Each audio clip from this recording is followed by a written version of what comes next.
manifested yourself into a human I can depend on to bring me happy.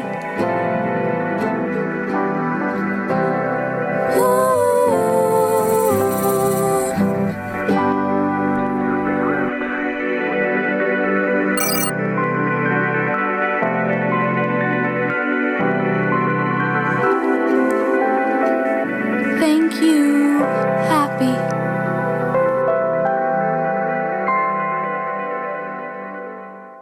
Hello everyone, welcome to A Captain's Log. This is the premier Star Trek talk show where we bring you, our captains, the latest Star Trek news. Now this is also the show where we will interview guests who have done work with Star Trek directly or even indirectly. Now if you noticed, Lili and I are wearing our shore leave attire. We're going to talk about that later in the episode. As you can see on your screen, we are matching two other people. But of course, this episode I couldn't do it without my wonderful co-host, Lili. Oh, yes. And of course, we couldn't do the show without our favorite android, Rogg. Exactly. Well, maybe Raj, I don't know. Lili Fox-Lim, we are so grateful to have you here with us on A Captain's Log. We have a great show this week. Are you ready for this interview? And by the way, how are you? I'm great, Brian. Thank you. And I'm excited about our guest interview today with Karl Johanson. Coming to us from a subspace communication Priority 1 channel is the multi-talented Karl Johanson, who... Is this the Karl Johanson that is the editor for the science fiction magazine Neo-Opsis? Rog, are you a fan of Karl's? Yes!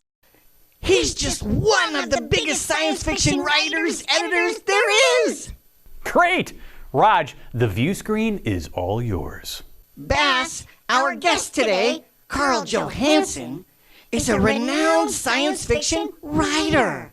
He's also been a guest speaker for many sci-fi conventions, speaking at VCon 39 in Vancouver, GataCon 2014. Raj, we're only on a half-hour show. There's not enough time to talk about all the conventions that Karl spoke at. Okay, sorry, Bass. Wow, Rog, that's a lot of information. He gives advice for writers and how to submit to an editor. Did you write a story, Raj? Rog, you're a science fiction writer? That's so cool! Can I read your story? I'm not a writer, but I think I'd make a great character for one of the stories in Karl's Neo-Opsis Magazine. We will have that for you and for our viewers on how they can submit a story to Neo-Opsis Magazine in the interview coming up. Will you guys help me write a story? Sure, Rog. I'd love to help you out. It'll be like helping my little brother. Yes, Lili! Brian was right when he told me you're the greatest co-host in the Delta Quadrant. Aw, you're a great co-host yourself, Rog. How about this? While the ambassador and I interview Karl, you can go to his website, neoopsis.ca, and look at the guidelines for submitting a story. I'll go do that now, Lili. And Bass, why is sci-fi writer and video game designer Karl not beamed aboard yet? Computer, view screen off. Like a child, it's negative attention he thinks he needs to really get our attention. Sorry, Brian. Rog needs a 10-man timeout. This fan wrote in and told us this. He's our Trexcellence Trekker of the Week. Scott from Murrieta, California says, Romulans, Klingons, and Borgs. Oh my! So difficult to choose my favorite villain. I want to see a Romulan Borg in action like we almost saw in Picard Season 1, but they were mostly recovering from assimilation. A Romulan assimilated into a Borg would be my ultimate enemy of the Federation. Add a cloaking device to a Borg cube and then it's all over for our captains. Pack your bags for a trip to assimilation into a Borg. Resistance is futile. That's such a great concept. I almost want to be assimilated for a minute. Yeah. It's a blatant former Federation enemy, now a recurring character, a Borg Romulan. That's a good one, Scott. We're here on our third episode for A Captain's Log, and Lili and I are thrilled to have our first guest ever on the series. It's award-winning sci-fi writer, designer, game tester, Karl Johanson. Welcome to A Captain's Log, Karl. Well, thank you very much. I'm very honored to be here, and being the first guest is a special honor, so thank you. You've won Aurora Awards 6 times, 4 times under the publication Under the Ozone Hole, and twice under your current Neo-Opsis Science Fiction Magazine. Tell us about these specific awards and these 2 written gem publications. The Aurora Awards are People's Choice Award for science fiction and fantasy works produced in Canada or by Canadians. The awards that my name's on, the first one was Under the Ozone Hole. I was co-editor with John W. Herbert. Every Aurora I've got was part of a team. My wife Stephanie was our art director. John's wife Monica was an incredible proofreader that made me sound way better than I was at the time, and one of the people who helped me become a much better writer. The same thing with Neo-Opsis Science Fiction Magazine. Under the Ozone Hole was a fanzine, which we were very proud of. We went pro with Neo-Opsis Science Fiction Magazine. My wife Stephanie and I work in the computer game industry, and when our studio closed, we said we've got to do something creative. It's just so much fun working with a creative team, and doing Neo-Opsis was a way to do that. We've had 6,400 stories submitted from around the world. We've published 31 issues, with the 32nd issue hopefully coming out later this week. Good thing to celebrate. And again, wife's co-editor and art director of the magazine, and the number of people providing us with reviews, stories, artwork, that sort of thing. It's all a team. So while my name's on the Aurora Award, I'm just a part of what happened with them. Good sci-fi like Star Trek is near and dear to my heart. Now, I like a good read, or at least I love a good read sometimes, right? Especially with sci-fi. Now, Karl, our viewers can purchase your Neo-Opsis Science Fiction Magazine. We all know that on the website, but give us some specific steps. Current and back issues of Neo-Opsis Science Fiction Magazine from neoopsis.ca. Digital copies of the first 30, as well as print issues of the first 30. And the last 2 issues, we've gone digital only. So we've added extra pages, more reviews, more articles, a little bit more artwork, that sort of thing. And we've gone to color interior, where it was grayscale interior with the print, of course. We use the term for the magazine, it's art, opinion, fact, and fiction, to describe. It's not just a fiction zine, but the fiction we're running, we have found an interesting phenomenon. A fair number of people who've bought our magazine said they don't like science fiction. And they knew us, and they said, oh, well, we like you, so we'll buy it, it'll help you out, support it. And they're reading it and going, wow, we like science fiction. So we're pulling new people into the genre, which feels pretty good. Okay. It's a real gratifying experience, right? To be able to pull people into science fiction for something that you love, but they see a different side of writing that they've never seen before, right? Mm-hmm. Or even with Star Trek. I've had people watch it for the first time, and they're like, wow, this isn't as nerdy as I thought. This is actually really thought-provoking. This is interesting. I could watch this regularly. Yeah, sometimes it's just the fun and the flash and the effects and the coolness. But sometimes, there's some, that's one of Star Trek's great strengths, was its ability to address complex topics in a thought-provoking way. Now, not always giving us the best answer, and not always pretending to, like Kirk arming one side with the hill people and the village people in Private Little War. Was that the best solution? Well, clearly not. But they even acknowledged, they were arguing against it. McCoy was arguing against it in the episode. And I think one of the Next Generation episodes, I forget the title, addressed that very kind of argument of like, here's the implications of this 30 years later. It wasn't a direct sequel, but they were troping on it. And that's one of the strengths Star Trek's had, is that willingness to tackle some of the issues over the years. I love that episode. So, Karl, these are your words viewers will hear. We're going to play an excerpt from your live performance of Karl Johanson's Star Trek 50th anniversary song that you sang at Vancouver's 41st VCon Sci-Fi Convention, which is for gaming too. Coincidentally, it was on Brian's birthday, September 30th, 2016. Wow. The cosmos aligned in Star Trek form on this very special day. Listen up, fans. It's Karl's Star Trek 50th anniversary tribute. Well,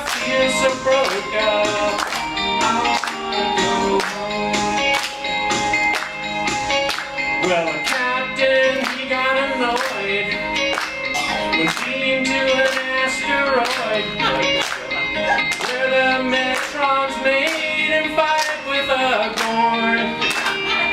Oh my gosh, I love it. You're great. Definitely a super fan Trekker, Karl. So what was your inspiration for the song? Well, thank you very much, first of all, Lily. When I was in the Canadian Forces, back when there was still a land bridge between North America and Asia, one of the things I liked to do while we were driving somewhere in the back of a deuce-and-a-half truck was sing Beach Boys music, usually lyrically adapted to Army lyrics, like help me, Sergeant, get the bullet out of my heart and stuff like that. And it was an extremely fun thing to do. It took a boring truck ride and turned it into something fun, and lots of my coworkers enjoyed it, and one or two of them were a little grumpy about it, but that's okay. You can't please everyone.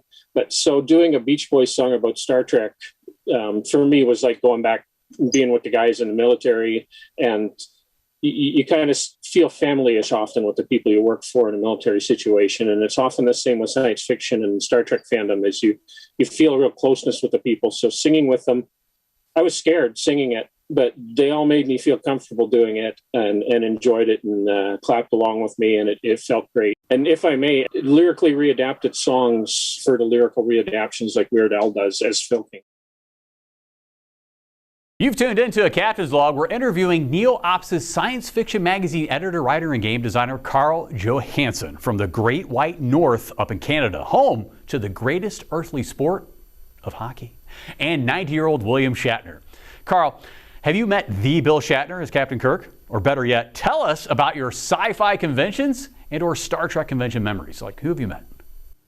No, I've never met William Shatner. I did attend a convention in Victoria that Nichelle Nichols was at, and she was an extremely good and interesting speaker, so I was really glad to have seen her. Most of the conventions I go to are more generic science fiction, or Star Trek may be an element of it, but it's not a specific Star Trek convention. So I've met a great deal of number of writers, huge numbers, many of whom I've been lucky enough to learn from about writing. I would say Larry Niven is about my favorite writer in terms of who I've met that I really liked before I met them.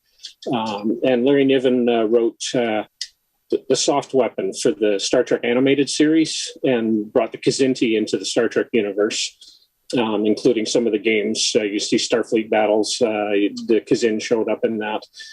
He adapted one of his short stories. So it was quite an honor for me to do some panels with Larry Niven. And sometimes when you're a little agog by, oh, this is a writer I extremely admire, and I thought, well, what if I disagree with something he says? Am I just going to sit there and, get all, and I was willing to disagree with him in a polite way, and he was willing to disagree with me because, that's what it's about. You go to a science fiction convention to exchange ideas often, not just to say, here's my fandom, but we've got all these people who are interested in so many things. Let's throw a group of people, science fiction writers, artists, different people, some actors, and we're going to discuss a topic. And it doesn't have to be, what have you written? Sometimes it'll be whatever, like where are we going with the space program? What happened in the 18th century that influenced the way the world is now? And Larry Niven, I thought, was a good one of the people at that. And I've had the opportunity to be on panels with an amazing number of extremely good writers. One of my favorite is to do a panel called Justify the Science Flaw, where I bring up science flaws, often in Star Trek, but in different shows. And then I get the panelists to say some reason why, well, it's not a flaw if you look at it this way. And usually they're extremely amusing answers from the panelists that show up for it. Some of them are up on YouTube if you search Justify the Science Flaw. My friend Dave Duncan passed away a few years ago, and he managed to publish about 60 novels. And he was an extreme inspiration for me on how to write. So, and I miss you, Dave. Good shout out there. Since you're an award-winning sci-fi author already, have you ever considered writing a Star Trek episode or maybe a column on Star Trek? Well, I think it's obvious that Star Trek should do an episode about me where I do some heroic stuff on a ship and then save the galaxy and have sex with lots of attractive aliens. But whether the actual work of writing that's too much work for me. Somebody else should write that. No, to be honest, yes. Like many writers, I've thought about it. I don't have an agent, which I think is one of the things you need for that. But just you asking me the question inspires me to maybe go ahead with a few more ideas. I've got a lot of things in the idea stage, but of course, the rough idea. I mean, you can think, what if there's a Klingon base hiding under the ice on Europa? There's our basic premise. That's easy. The work of typing out the entire story, editing it, making sure it works, making sure you've built up to the first commercial, slight climax, build up to the second, and all the work of getting it into the Star Trek format and making sure your dialogue's believable and goes with all the characters. That's hard work, but you've inspired me to maybe take a shot at it. You have many Star Trek works, including your animated design YouTube reviews and analysis on Star Trek villains, like one on Aurora's favorite Star Trek character, Nomad, and the one on the giant amoeba, which is my favorite. Your YouTube channel name is actually your name, Karl Johanson, so viewers go check it out. Karl, tell us about your Star Trek works. To answer your question too, a little more, all the work I've done in Star Trek has been as a fan. I recently got to do a bit of background work for a Twilight Zone episode, which felt pretty nice when they did one in here in Victoria called Downtime. You'll see hundreds of Canadians walking up and down near the Empress Hotel. In terms of writing columns about Star Trek, in Neo-Opsis Science Fiction Magazines, some of the articles in it are specifically about Star Trek, some of it about the various series. One I did called The Most Disturbing Episodes of Star Trek. I tried to take examples from all of the series, from original Star Trek through animated, Next Generation, all the way up to the current Star Trek Discovery, and discuss, and I'm not saying it's bad to do a disturbing episode. Sometimes if you're addressing a topic like slavery, that's a disturbing thing. And it should be talked about and brought into the open so we can show why it's wrong. Talking about who's the worst villain of Star Trek, I do a number of different little bits about Star Trek on occasion, including one where I bought one of those inflatable Captain Kirk chairs and I took it out in the surf up near Tofino, BC, and pretended like it was even possible to ride the waves in these, and just got the crap bashed out of me in my Captain Kirk shirt. So that was fun, right? I love that. See, this is what you get, fans, when you go to Karl Johanson on YouTube.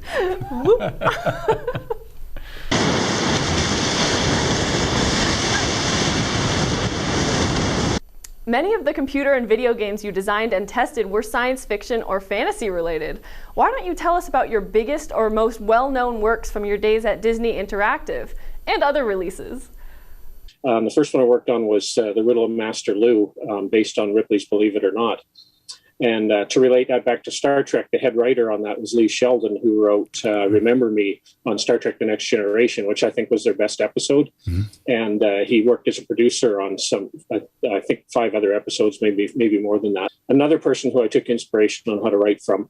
That game didn't do extremely well for business reasons, but some of its reviews were up in the 92% range. To me, because it was the first one, it was so memorable. At the same time, they were doing one called Orion Burger, where aliens will go to a planet and they'll harvest everything there. But the galactic government said, no, you can't harvest intelligent life forms. So they grab one individual at random, give him a ridiculous IQ test, and if he fails it, they take everything alive on the planet and turn it into hamburger. And these aliens show up at Earth.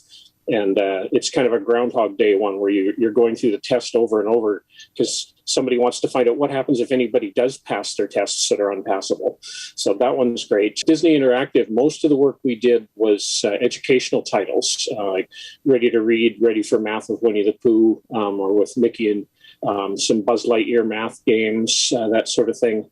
And those were quite memorable because we knew we were doing some really good educational titles. We were putting the effort in to make them fun and interesting for the kids, and active leveling them where the computer would detect if they're getting a certain percentage of the questions right all the time, it made them a little harder. But if they weren't getting many right, it would lower the difficulty setting a little bit so that it made the game difficulty appropriate for the child who was playing. We also did one, the Battle of Procyon, based on the Treasure Planet movie, that I found quite fun, where they did a 3D pirate ships flying around in space game. And that one, it was one of those, I had to slap myself to make sure I was awake that they were paying me to test something that cool.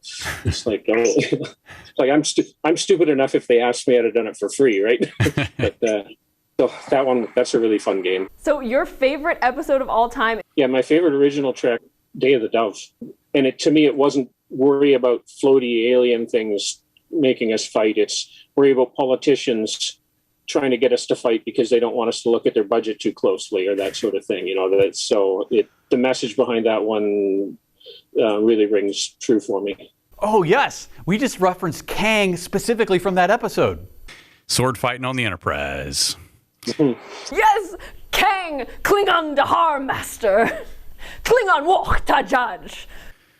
Yes. Go to Karl's website for his science fiction publication. You can submit stories at Neo-Opsis.ca. Now, Karl, may all your days be enterprising and live long and prosper. Thank you for being on a Captain's Log. Lili and I really appreciate it. Oh, it was an honor. Take care, Brian. Our Star Trek viewers, please submit your email to us of your favorite Star Trek writer in any of this series with a statement. What's your take on the writing of the new Star Trek series and even old Star Trek series? Again, that email address is briancreutz@gmail.com. It's our Trexcellent segment. We'll play a short audio file from any of the dozen Star Trek series. Listen for a guest character with a reply from a familiar main character. Correctly name the characters and episode, and you'll deserve a dessert from Quark's Quarters Bar in Las Vegas at Star Trek The Experience. Bass? That place is no longer doing business. Although Quartz Bar on Deep Space Nine will be doing business in 288 years on the space station with the bar regular, Morn, and Raj. Oh, yes, of course. So fans, if you missed the audio file characters and episode, well, if you get it wrong, you may deserve a 1960s stunt maneuver knockout chop to your neck. That always seemed to work, but apparently doesn't now. Oh. I don't know, maybe you don't have the Shatner touch, but it always seemed to work for Shatner. Your stunts are always well-intentioned, Lili. It didn't work again, but you're still the greatest host with the most. Oh. This is our Trexcellence Star Trek audio soundbite. Listen up, fans. We claim this territory and are prepared to use force, if necessary, to protect our property. We are not interested in your display of force. The Enterprise is responding to a distress signal from one of our ships and is currently engaged in rescue operations. Do you wish to assist us? The answer is Commander Loskeen, a Tholian and Mr. Spock, a Vulcan. I hope you answered that like a smart Trekker. Did you get it right, Lili? Got that one wrong. Kirk! Time now for our Final Five Flight into Orbit segment. Last week we were going to take Raj to his home planet XO3, but we're still warping through the stars. We haven't made it yet. We haven't made it to XO3 yet. Let's let Brian take a vacation to Risa for some much-needed rest and relaxation. And he will take us into orbit of this most popular Star Trek vacation spot. First introduced in the Star Trek The Next Generation episode, A Captain's Holiday, we see Picard have an unexpected romantic encounter while doing his favorite hobby, archaeology. Exactly, Lili. You're spot on. In this Planet of the Week segment, we will discuss the planet of... Hey, Ambassador? Raj, enough! Dak itam pag bat letwij viloch vad kahoch. Good call out, Lili. So, Captains, let's take a look at this trailer from Star Trek The Next Generation episode, Captain's Holiday, which features the planet Risa and their life forms, the Risians. Next time on Star Trek The Next Generation, Captain Picard's holiday becomes a romantic adventure. From the moment I met you, I knew you were going to be trouble. A seductress lures him on a quest to find a weapon from the future. Perhaps I should kill you and then take the disc. But if it falls into enemy hands, it could spell disaster. You will return what is ours. On Star Trek The Next Generation. All right, Captains, we are going to bring you the Captain's Log. Captain's Log, Stardate 58932.3, orbiting planet Risa. A return for the Federation is an order from Ambassador Brian Kreutz, who received orders directly from the Federation Council to see that Risa is still a planet of peace. It's been many decades since Captain Picard and his crew visited planet Risa. During his stay on Risa, Captain Picard mentioned a Ferengi sneaking weapons onto the planet. He also mentioned that Vorgons came to the planet looking for the Tox Utot. Whether the Vorgons were friends or enemies, we do not know. We've been asked to make many trips back to Risa to ensure that the planet maintains its peaceful reputation and continues to be a popular vacation spot. There have been problems with weapons being sneaked onto the planet, and we must find out by whom. So I ask our viewers, our captains, what would they do in my position?